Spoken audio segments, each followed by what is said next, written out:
Hello everyone, thank you for joining the Zoom on the 6th of July. So this is in two parts. First part for about 30 minutes, bit of an update of where we are, what's going on, etc. And then part two will be some feedback and question and answers from our pioneers. But this particular presentation is going to go live on our YouTube channel, and we'll send this out to our volunteers and subscribers as well. Usually these updates are kind of a private event for our pioneers, but we thought it would be good to update everyone of kind of what's going on and where we're up to at this point. So I'll get cracking. But just to clarify, anyone who's not kind of heard presentations from us, my name's Danny Moore. I'm one of the co-founders of Farmacy Co-op. Farmacy Co-op is one particular project or social enterprise, a part of a much bigger project called the One Community Cooperatives. So Farmacy Co-op is a not-for-profit, and if you look at previous presentations I've done, there's one on our YouTube channel. I think it lasts for an hour and 45 minutes, so it's a long one, but it's been broken into different parts if you want to get through that in your own time. But in terms of where we're up to at the moment, so the last order that we made for the organic fruit and veg, over 2 tons again of fresh food. We distributed all of that out last Wednesday and Thursday, the 28th and 29th. And that equated to about 350 orders. Majority were boxes, and there were some bags included in that as well. So we're finding that we're getting more and more demand in the create your own order. So just to kind of give a bit of background, when we first launched 3 years ago now, or over 3 years ago, we just had one type of organic fruit and veg box. So as we've kind of grown and evolved, we've offered more and more standard boxes. So we've got a mixture of different types of boxes to kind of cover, different, choices that people want to make. But the create your own order is where people can choose every single item which goes into their order. Rather than the standard boxes, we choose the contents of that box. If you're a subscriber, there are benefits to that where you can swap items and obviously discounts, etc. But with the create your own order, it's been steadily increasing in popularity. We've not really been promoting this. Reason being, it's much more complex in terms of the ordering, because obviously we don't know what people are going to order until after we've made the order. And so yeah, it's 70% of our orders now. So the create your own order, those particular orders are picked and packed by a different section within our packing operation, but it takes much more time. There's more people needed. As you can imagine, each individual order is unique. So there's much more chances of mistakes with that picking process, so we have to double and triple check orders. We've learned this over the years, compared to the standard boxes where we know what's in there. We can have a line of volunteers and we can pack them like a factory line type thing, so it's much more easier. Hence the reason why the standard boxes are cheaper, and they're the kind of cheaper option of what we offer. With the create your so to clarify, that the standard boxes are £21. There are discounts if you can pre-order or on subscription, but with the create your own order, there's a minimum spend of £30. The pioneers, the majority who are listening to this presentation now, one of the benefits is that there's a minimum order of £25. You can bulk order those create your own orders and get discounts.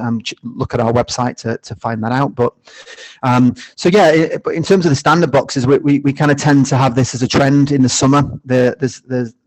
We're constantly growing in general, but the last month, the standard boxes has kind of plateaued a little bit, and the create your own orders has kind of continued to grow.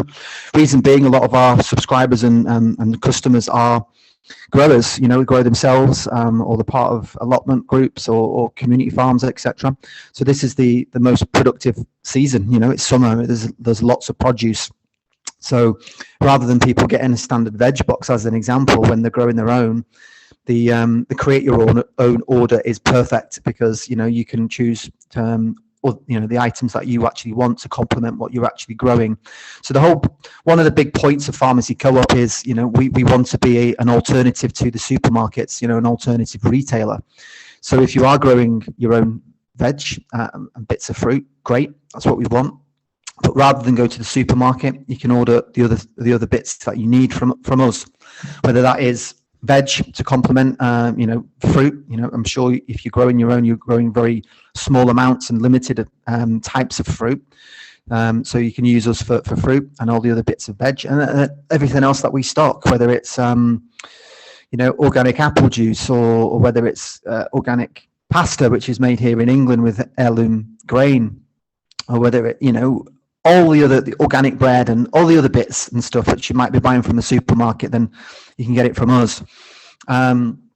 But we continue to grow slow and steady, natural growth or organic growth, whatever you want to call it, because we could grow quite quickly, much quicker than what we're growing now. The demand's there. We've got, I think last time we looked, it was 4,000 people on our database. These are people who've registered interest, want to use our services. But we can't grow too quickly because of the impact it has on our operational side of the business. So, that's the logistical network, collecting produce, the fruits and veg from, whether it's the organic wholesaler co-op we work with, or whether it's the farms that we work closely with, or whether it's the new market gardens that we're kind of working with now, and other suppliers. The more you add, the more suppliers you have, the more complicated it is to collect and bring those items back to our packing operation, and also the pressure on the packers. These are all volunteers, people volunteering and contributing time on a Wednesday and Thursday at the moment. Some do Wednesday, some do both, and some do just Thursday, whatever time they've got. But like all volunteers, whether it's packers or drivers or people helping with core services now, core functions, people helping us with websites and marketing and design and financial planning and mapping out processes and all that kind of wonderful stuff. People can contribute time, and we reward them with free organic food. So we've got some volunteers who are contributing time, and they were getting rewarded with like £80 of organic food every month, which they can feed their family with fresh, healthy food for because they have the time to contribute. So in terms of how we're expanding the distribution network, that's the other key bit where the demand's there, but it's making sure we've got the drivers and the collection points and all of that set up. So we're prioritizing where the demand is. We have some groups who'll contact us, and it could be a group, and there's 10 of them, 15 of them, and they're part of a local community group, and all the different types of groups that form, and they can contact us and say, we'd like to start ordering boxes, and there can be a collection point, and then we can then prioritize them and expand our distribution network there. Or it's where our pioneers are. Pioneers have previously donated to a crowdfunding campaign, and pioneers will become members, meaning they'll become co-owners when we convert the co-op later in the year, which I'll talk about later. So what we're focused on at the moment are what we're calling the priority plans, and these plans have taken longer than what we thought and what we wanted, but this is the important work, is putting the infrastructure in place. It's the operational side, the systems, and a new website that we're launching in a few weeks, and all of that other logistical operational stuff, which we're really focusing our time on to get it into to the next stage, which I'll talk about in a sec, and then we're ready to expand even further. But as I touched on just earlier, we've been adding new suppliers and growers over the last few weeks, and I'll go into the detail of them shortly. And also, we had a number of our community pioneers come down last week to the packing operation and volunteer. We had 15 extra volunteers from 4 different groups, one in Lancashire, one in the Midlands, one in Northamptonshire, and the other one more local. So we had a great time, lots of people. We got packing done quickly with loads of great conversations about local plans, where they're up to as a group, and how we're collaborating and cooperating together. I could talk more about our strategy, and so they were a bit clearer.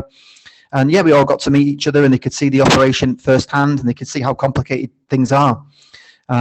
So that was a really good day last Wednesday. What we've been learning, because we learn constantly. We've been operating for 3 years now, so you can imagine how much we've learned and improved. But we're still learning on logistical challenges. So certain items that we can get delivered to on a Wednesday morning, but if it's not shipped until Thursday morning, just 24 hours out the chiller, it starts, this freshness just dips, and we're learning about what items and what we can move around, and what we can get over here on overnight deliveries and what we can't, and stuff like berries from Spain, which I think raspberries and strawberries came in last time, and the quality wasn't great, so we're having to knock that on the head. And of course, we would love to buy English berries, and obviously we're getting into the season now. Raspberries and strawberries are producing. Blueberries will be from next week, and then we'll have an 8-week season. It's difficult getting hold of English strawberries and raspberries in particular.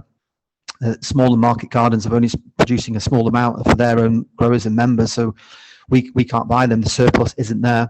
And then the larger farms, they have minimum orders, and some of them are 1,000 punnets as a minimum. Again, we're just not quite there yet. So we're still looking for other suppliers of English fruit, which is a huge gap in the market for English fruit. So all the growers out there who are listening, if they want to be more of a social enterprise and make some money from growing, fruit would be a good place to focus on as well. So we're into phase 2 of our strategy, which I communicated out earlier in the year, which kicked off in the beginning of this month.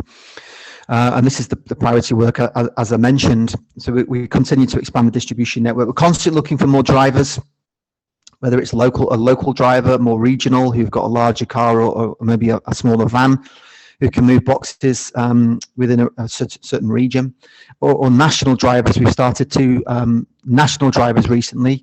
These are all volunteers, and they contribute in time, which is great. But the national drivers who are driving longer distances with bigger vans, who are moving the produce and also the 100 and 200 boxes from us, we can actually pay them. So they started off as volunteers and of like mind within the community, and now they're helping us out, and they're making money from that work as well. And collection points, which I'll touch on in, I think, the next slide. The packing operation. So to make sure that we can expand as we want, we need to change the packing operation, which we were planning to introduce those changes next week. There's been a couple of delays with that. I won't go into the reasons for that. It's logistical, it's systems, it's all that great stuff. But so we're actually making those changes at the end of the month now. So it's the 26th and 27th of July, meaning we'll be packing all day Wednesday, distributing out on the Wednesday to certain routes and certain locations. And then we'll get all more fresh stuff in on the Thursday morning, pack all day Thursday, and get more boxes out on the Thursday. So it means we can double the amount of orders we're doing. So from 350 at the minute, we can easily get to 700. And then the next part of that, the plan is we will then go Tuesday, Wednesday, and Thursday, and we should be able to get to closer to 1,000 orders then over those 3 days. So that's the plan. So we're always looking for more packers in Bakewell. We operate every 2 weeks, and you can contribute as much time as you've got, even if it's just a couple of hours. At the minute, it's the Wednesday and the Thursday, as you can see, and you can take some free food back with you. So we've got people volunteering, from a locality around Bakewell, yes, but we've got people coming over from near Stockport, a few from Sheffield, one from Manchester. We've got one from Wakefield coming down, who comes and helps us pack, but he's a driver as well. But we've got Chesterfield, a couple of people from there, and over towards Derby. So we've got people, as you can imagine, within like 45-50 minutes of Bakewell coming over. And if if you can become more of a core volunteer and your commitment, and you're there every 2 weeks, we can then look at, we cover petrol for you to come over and loads more benefits. And as a volunteer, you get big discounts on your own personal orders and free food and all sorts of wonderful stuff like that. So get in touch with us if you can help. But it's great to come and meet us, and we'd like to meet you and get part of the community and go from there. But so the other kind of bits of priority work is the new website, which it's taking a bit longer than what we thought again, but it's the nature of website development. If any of you listening have been involved in website development, they always take a bit longer. The design of it is kind enough finished. There's a bit of tweaks needed, but it's kind of finished. It's just more of the technical side, the back end is what we call it. So with the new website, lots of things are going to be automated. You'll be able to, people will go on there, put the postcode in, and it'll tell them whether we deliver home delivery. If not, how they can help us get that going, where the nearest local collection points are, and they can work out, whether they want to collect locally. The subscription user part of the website, where people can change their orders and do swaps and all that stuff. And there's a lot more to it as well to come. We're having our first, what we call, internal operational system being built by a volunteer. So everything we do at the minute is, we've got a wonderful spreadsheet. It's all got lookups and formulas and all that wonderful stuff, where the data all kind of talks to each other. So we had a volunteer make that for us. So that's kind of our core system. Not ideal, but it's taken us to this point. But a lot of the other stuff we do is manual. From emailing all the drivers, and there's more and more drivers coming on board, working out all the different routes, emailing all the collection points with all the details and the reports of who's collecting. Everything's manual, and it's taking days to do, whether it's me or Adele, who's another of our core volunteers, who's been helping us out for maybe 2.5 years now. So it's taken us a long time to do all of that kind of work, that admin work. So this new system will automate a lot of that stuff. So we're getting closer to having that. That would be great. And as I said earlier, we're into July now, and we're going to continue to add more and more local growers and suppliers. And just to clarify, Farmacy Co-op, our kind of position, we will work with local suppliers and growers if they are regeneratively focused. So, natural products, organic produce, and this could be certified organic. So all of the farms we've worked with the standard boxes, that they're all certified. But we will be adding maybe more market gardens and community farms who are not maybe certified yet, or on that journey, or some of them are just not choosing to be certified, but use permaculture design, and they're regeneratively focused, and they're really looking after the soil and everything around that. We will just make it clear on our website what is organic in terms of certified, and then what produce is grown with organic methods. So it's quite clear, but we're really keen to support as many local growers as we can, because the more diverse our suppliers are, and we buy from farms, large, big commercial organic certified farms all over the country. You can imagine if you're ordering potatoes for 350 boxes, that's like between 10 and 15 sacks. So there's not any local growers who can do that, so you've got to buy from the bigger commercial farms. But then other stuff, like a local market garden, where they're only growing 20 bunches of spring onions, and it could be 20 portions of broad beans, as an example.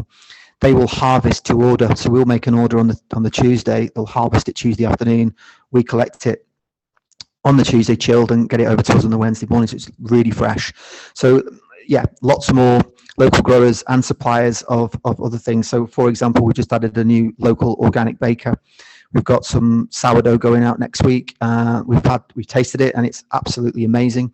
Probably the best sourdough we've ever tasted. So we went out, and we've had a lot of orders on that, which is great. But I'll whisk over the distribution network expansion. I've mentioned the drivers part. With the collection points, we do have some collection points which are businesses. It could be pubs or churches or community centres or restaurants or whatever it might be. we'll be adding more of those on, because we do have local groups who can meet up at that particular venue, have their local meetings, and boxes are delivered and they can take them home and it works. But where we see the growth with the collection points are people's homes. So, some people are not comfortable with that. That's completely fine. But we don't advertise their address on our website or in the public. We just advertise a postcode so you can see it on a map. The person whose home it is, we call them the collection point coordinator. They choose pickup times, which is convenient for them, which works around their household. So the customers and the subscribers are clear what the pickup times are, and then they can choose a local collection point. So we'll deliver the boxes to the person's home. The coordinator themselves will get a report of who's coming to collect, so it's nice and clear. The coordinator gets a 10% discount on their personal order. There's no minimum spend at all in their orders. They could order a few things, whatever, a few items if they want, or as much as they want. And there's no delivery fee on the coordinator's order either. So they can get huge discounts on just having their home as a collection point. And it could only be it could be 2 boxes, 3 boxes in one community, because that's all it is at the moment. But there's lots of other benefits I won't go into now, but a big one as well is community building or networking. You're meeting like-minded people in your community, and you can start to form those groups and discuss local plans, which we'll help with as well.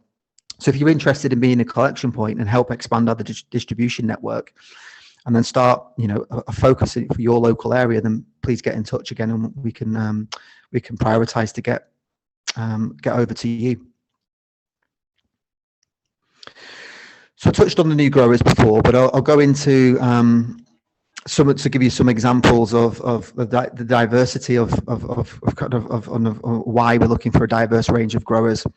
So, as I said, we're ordering from certified farms all over the UK, and that we need that that selection.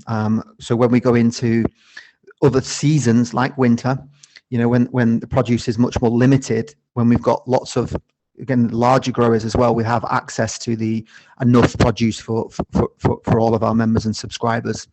We've got access into European organic farms through the wholesaler. We don't get involved in that particular supply chain because it's quite complicated. So at the minute we use Organic North, which is another co-op of like mind and ethically with a mission behind what they do. They've been operating for 15, maybe 20 years now, so they've got a lot of relationships and the supply chains already from farms in Spain and France and Holland and all over. So we lean on them for that sort of produce. But of course, we want to be more locally focused. We want to only buy local produce. But the reality is, and if you do the research, and I'm sure some of you have, there's not a lot of local organic in particular, or even regenerative, even less so. Regenerative is that kind of step further, because you can have an organic farm, a certified organic farm, but if they're for profit and capitalistic in their approach, that they'll not look at, they're focused on profit. They're not focused on regeneration. It's that's a side thing. But so there's other growers, like just to give you an example, in the last couple of weeks that we've added to Sheffield organic growers, which are only 25 minutes away. They've got 20 acres, and so we're ordering more and more from them, which is great, and building a relationship with them. There's a group of them there. Another one in Sheffield called Moss Valley Market Garden, and one in Cheshire we've just started ordering from as well, called True Leaf Market Garden. So that's a really good story, which I'll touch on further in maybe another presentation. But he is part of our network, of like mind, and wanted to focus on more of a food security for him and his family and community. He identified a farm, a 60-acre organic farm, approached them, and he's leasing a quarter of an acre. And in the last 3 to 4 months, he's turned it into a small market garden, and he's producing surplus, and we're buying it from him already, and producing from his family. So great example there. But the more and more farms that we work with, what we're realizing is the importance of having relationships from the beginning with these local groups that we're working with now to launch new farms, which are part of our network. So rather than the existing farms now, what we tend to buy is just the surplus. So, during the seasons when they're not producing enough, they have their priority customers, and they've been maybe long standing, we're not there as a priority customer, so we get what's left over. So if you've got lots of them like that, that's okay. But ideally, we need farms who are producing for our network and for the co-op, as well as the local members, of course, but we need more security. So more and more new farms and launching those farms is what we're going to be focused on. And it's all part of the plans. If, again, if you go back to the longer presentation I did at the beginning of the year, it's on the YouTube channel. I'll go into more detail about that.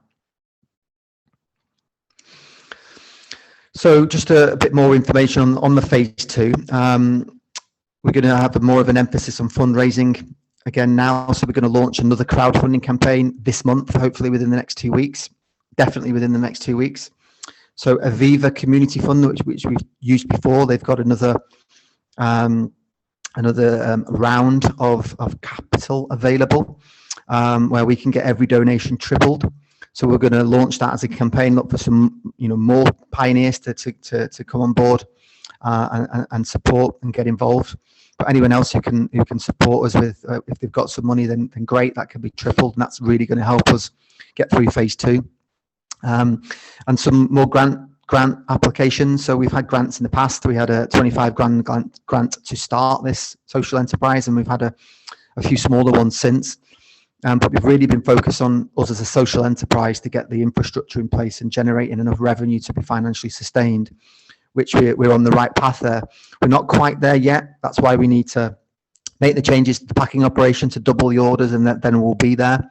But the money from the crowdfunding and any grant obviously helps us and gives us extra time to get to that point. But we'll put some more applications in over the next month. Once we've made the changes to the operation, the priority stuff I mentioned earlier, we're then going to start the local and national promotional plan, which we've touched on before, and the pioneers who are listening to this now will know we've mentioned this in previous Zooms. But we did pause the promotional stuff just because of, operationally we weren't quite ready for that growth. But we've got flyers, ready to go, but we're delaying on sending them out. We'll then promote to look for more subscribers, as I said, more pioneers. So, and launch what we call the rewards program. So we have volunteers using this now, and we don't really promote this yet because it needs a lot of time to manage it. Again, we need to get that automated. But the rewards program is simple.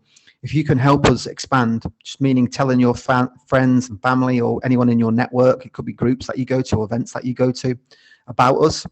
It could be with a flyer, or it could be posting something on a social media platform, whether it's Facebook, or whether it's a Telegram channel or whatever.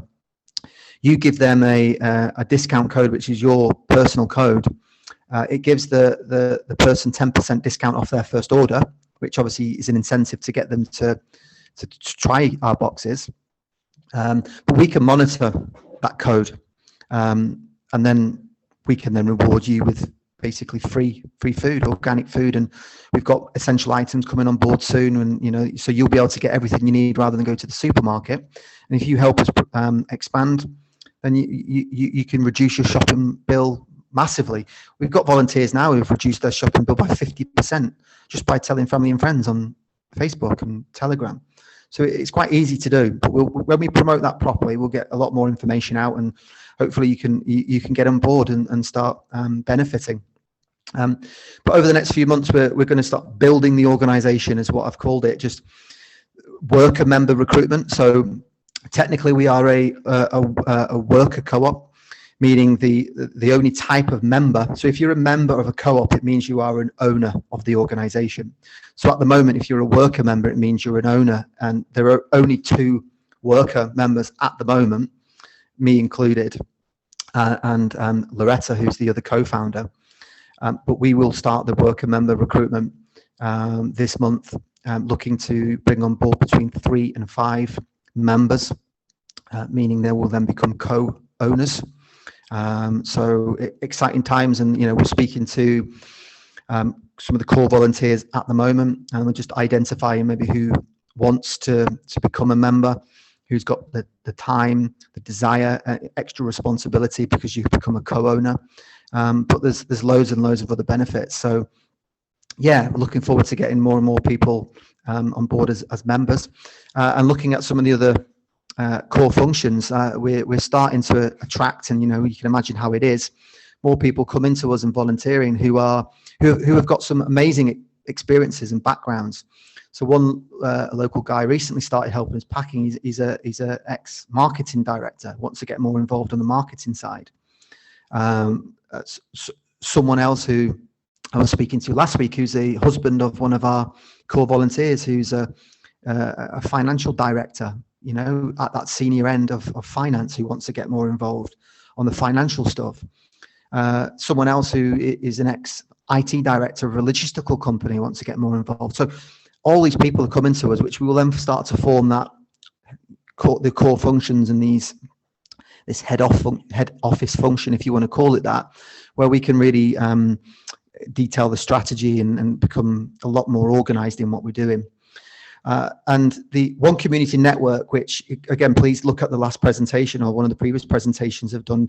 One Community Network is another not-for-profit co-op, so it's a separate project, which is part of the One Community Cooperatives family, which is a family of interconnected not-for-profit co-ops. So One Community Network and all of that work, which the pioneers are really keen to get involved in, and we've paused that until we've got a bit more funding in from the next crowdfunder and another grant, and then we'll get going with the One Community Network work.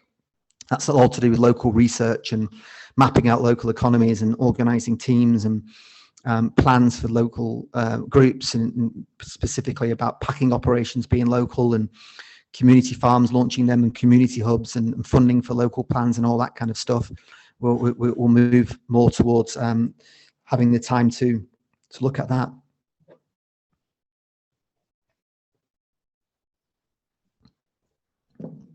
And just to touch on phase 3, October to December. And obviously this has been fluid in a way, and certain things are taking longer than what we wanted. But just to give you a really quick overview of the plans for the end of the year, we are going to be doing securing more funding, but in particular around an investment campaign. So rather than like a crowdfunding campaign where someone donates some money and maybe gets some reward, this is more to do with investing into the social enterprise, investing into Farmacy Co-op. So people invest money and there will be a return on that. And we're going to be using a platform called FX, ETHEX, which is an investment platform for social enterprises. And there's loads of really good examples of this being successful. One of them in particular is a project, it's another not-for-profit co-op, and I always mention these guys, called Kindling Trust in Manchester. So we're very similar in terms of our vision, it seems, and keen to work more closely with them. But they did an investment campaign and raised 1.2 million. I think they've just done another round, maybe taking it up to 1.6 million. So there's a lot of money to get at, and that money will come in and will fund and invest and grow the organization, pay people's wages, pay people to focus on all the different plans. So exciting times when we do that. But at that point, we will be converting the co-op into a multi-stakeholder co-op. So what that means is, as a consumer, all the different types of members. So a consumer, investor would be another type of member, a volunteer member, a supplier member, so and of course the worker members. But we'll all co-own the organization, so it's real community ownership then, and that's always been part of our strategy. We want all of this infrastructure that we're creating, and the systems that we're creating, and the services and the businesses, and what we're co-creating together. We want everyone to own it, so the people own it, the communities own it. And so when we do that campaign, we'll have a national marketing campaign where we'll grow the membership at the same time as the investment. And the pioneers who are getting involved now, who are donating money to be a pioneer, a lot of you listening to this now, that is when you will become a member and co-owner. And there'll be, as I say, the different types of members, and we can discuss what's going to be maybe suitable at that point. Some of you will become worker members. There will be lots of roles. We'll be doing recruitment and recruiting people into the organization. So some of you will come on board in that capacity. Maybe you will be a consumer member, or we'll talk about that when we get to it. And so we will be looking to have a permanent packing operation. So at the minute We rent the space 3 days every 2 weeks on the agricultural business centre. So, that costs, I think, £160 each day we use it. So when we start moving to more of a weekly operation, it obviously then makes commercial sense to have our own unit and premises. So that's when we'll have a permanent space, and not only will it be a packing operation, it will be a community hub. We'll have permanent retail. We'll look at having some sort of eatery, with smoothies and juices and salads and other pre-made food from our produce. And so lots of exciting stuff there. And we're looking to launch, our second packing operation. We're not sure exactly the date on this, but it depends on where the demand is. And, we've got some groups who've maybe ordering 40, 50 boxes from us now. We'll see when maybe that's the first place we'll launch, but it depends on locations. And there's lots of things to consider. And, we'll discuss that later in the year. And we'll establish and get funding for one community network as well, but we're not quite there yet. So for anyone who's only just become aware of us more recently, if you can go to our website, which is farmacycoop.org, and please support us in any way you can. We go to the page, which is at the delivery service page, and check out your location. You can see where we deliver to or where the collection points are, or maybe put your postcode in, and we can give you up-to-date information of whether we deliver there, where the collection points are, and maybe how quickly we can get to you. Please order boxes from us if you're within the distribution network. Maybe create your own order is more suitable. Subscription service is always great because it gives us that financial security, and there's lots of benefits involved with the subscription service, including cost benefits and discounts and swapping items and all that kind of stuff. Become a member. We've got a page up now. You read a bit more information. Get in touch if you want to know more. But when we launch the crowdfunding campaign in a couple of weeks, we'll have more information on that then. But if you as a pioneer, you can get as involved as you want. If you've got no time, you can just watch these updates in your own time. Or you can get on the Zooms and contribute even more. Or if you've got extra time, you can volunteer and help us in different ways. It's completely up to you, but we're looking for pioneers. We're looking for people who really align with the vision we've got, and you want to take action. And we can work together and bring our services and the systems that we're creating into your community, to give that security to you and your family and your friends around there. So yeah, please get in touch. As I said, the crowdfunding campaign starting soon. So if you can contribute towards that, and we can get donations tripled, that'll be great.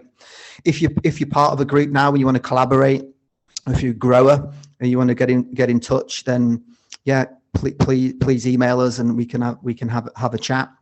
And in terms of collaboration, we have groups who are in touch with us who they're starting to think about launching their own packing operation locally, but more of a complete separate project. So of course groups can do that. It's up to them. I would just advise or maybe suggest of working with us. We're a not-for-profit co-op, so we'd rather collaborate and build this infrastructure together. We've learned a lot over the last 3 years around logistics and freshness and the roles and the processes and everything around packing and picking and all of that kind of stuff. And we've made, mistakes, of course, and we've learned loads over 3 years. So these new groups who are forming, these new local packing from garages and things like that, which is how we started. But I think these groups will find out how difficult it is, stressful it is, time consuming, and making it financially sustainable is especially hard, because these local groups on the smaller numbers, the prices that they've got to get to make it commercially viable, people then start to think, is it worth it on the price? And then also the logistical issues that they'll come across, the people collecting maybe 2 days after getting the fresh stuff ordered in, then the quality starts to dip and people won't be that impressed. So it's up to you what you want to do as a local group, of course, but again, I would just suggest working with us, and let's collaborate together and build this infrastructure and co-create this together, rather than we'll launch a separate project and technically compete with us. Get in touch and we can chat about it further. sign up to our newsletter on our website. We've got a new one going out hopefully next week, and also some social media platforms. Facebook page, we've not really been using that much, but we will start when we start promoting soon. And the Telegram channel, we've got one of those. Subscribe to that, and we'll keep you updated with all of that news. So there's lots more I could talk about, but there's more updates to come. So what we're going to do now is move to, for our pioneers, some feedback that they'll have, and we'll discuss the questions and feedback that we've got. We always have good conversations and discussions there. So yeah, so that's the end of the presentation for today, but get in touch, and yeah, please support our work. Thanks a lot.